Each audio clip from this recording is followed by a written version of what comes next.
King Amrit loved his people and looked after the affairs of his kingdom well. His minister, Chandan, was a wise man who helped the king in his work tirelessly. One day, King Amrit and Chandan were taking a walk on the terrace of the palace. The terrace offered beautiful views of the surroundings, and they could see far into the distance.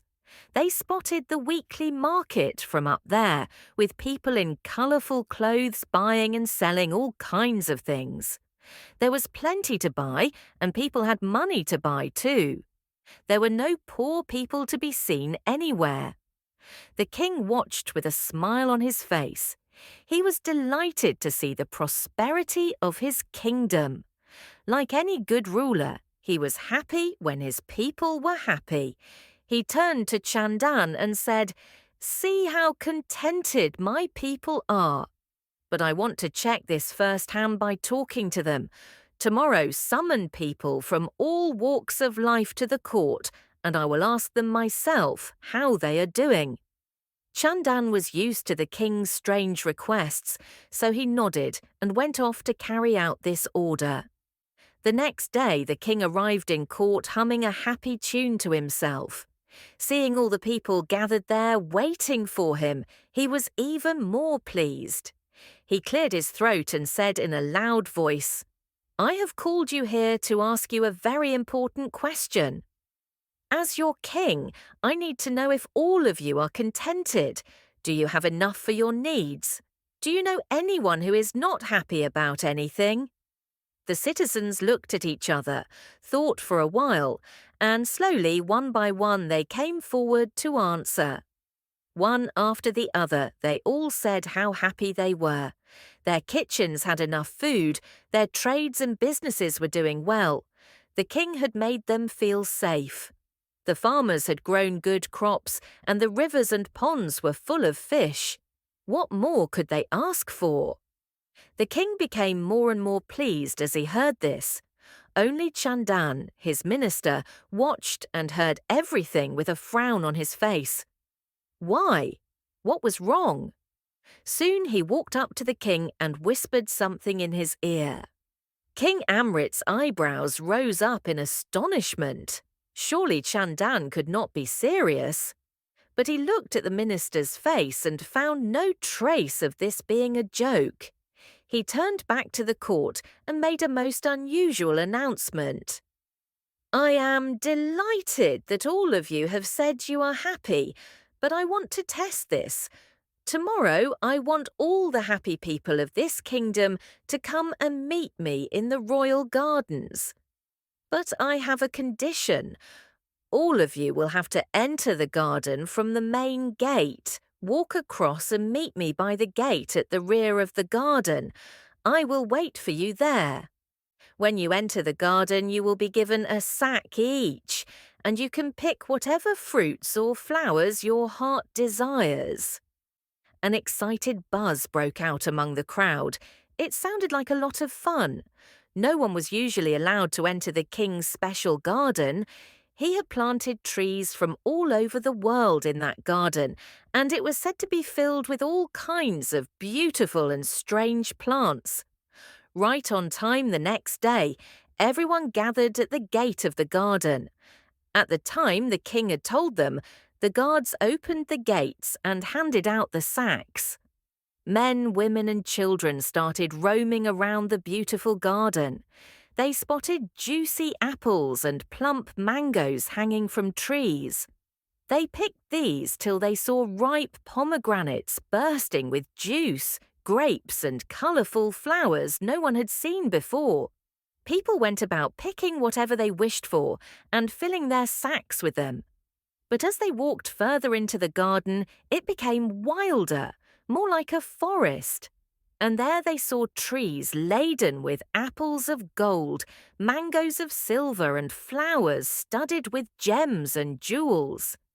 Everyone emptied their sacks of the fruits they had collected earlier and started madly filling them up with these precious fruits and flowers. They all forgot that they had said they had more than enough for their needs at home. Greed took over. Their minds and all they could think about was adding more and more valuables to their sacks. The fruits which they had picked earlier and had tasted to be as sweet as nectar now lay in heaps around the garden, forgotten and left to rot. Then, with their sacks filled right to the top, the citizens made their way to the rear gate of the garden where the king was waiting. But what was this? To their astonishment, they found a raging stream stopping their way. Water gushed down from behind some rocks and rushed over pebbles and big boulders through the garden. The stream was narrow, but the current was strong. There were no boats to take the people across. Clearly, the only way was to swim. But how could they swim with such heavy sacks filled with gold and silver fruits? The people stood by the stream for a long time, scratching their heads. Then one young man did what they all knew needed to be done. He simply abandoned his sack by the stream, waded into the water, then swam across to the other side. Slowly, the others too followed suit. Sadly, some wailing in distress, they left their sacks filled with what they had thought was the riches of a lifetime and dived into the stream. Then they walked up to their king, wet, unhappy and angry. King Amrit and Chandan watched them trudge up in their soaking clothes. Chandan had a small smile on his lips, while the king looked sad. When they had assembled in front of him, he said, "When I asked you yesterday if you were happy with your lives, all of you said you were contented and did not need anything more.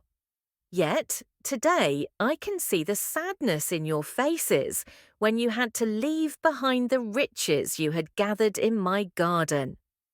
If you were really happy with your lives, why did you gather the jewel fruits, and why are you so sad now?" Everyone looked down, ashamed at their behaviour. Only the young man who was the first to cross the stream after leaving his sack behind seemed to be unconcerned. Chandan spotted his cheerful face in the crowd and beckoned him forward. Then he asked, "Tell me, are you not sad you had to leave behind so much of wealth that suddenly came your way?" The man said, "I didn't pick the jeweled fruits and flowers. I had picked some of the lovely, tasty fruits and had eaten my fill of them. In my sack I had kept some others for my little daughter who is at home. I had thought she would enjoy these tasty apples and mangoes. But when I saw there was no other way to go across the stream, I did not think twice about leaving my sack by the river. My little girl can get tasty fruits from some other garden too, but I am so happy the king let us all wander around his garden, looking at the trees and plants and animals.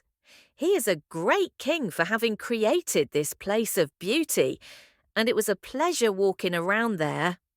Finally, a smile appeared on King Amrit's face.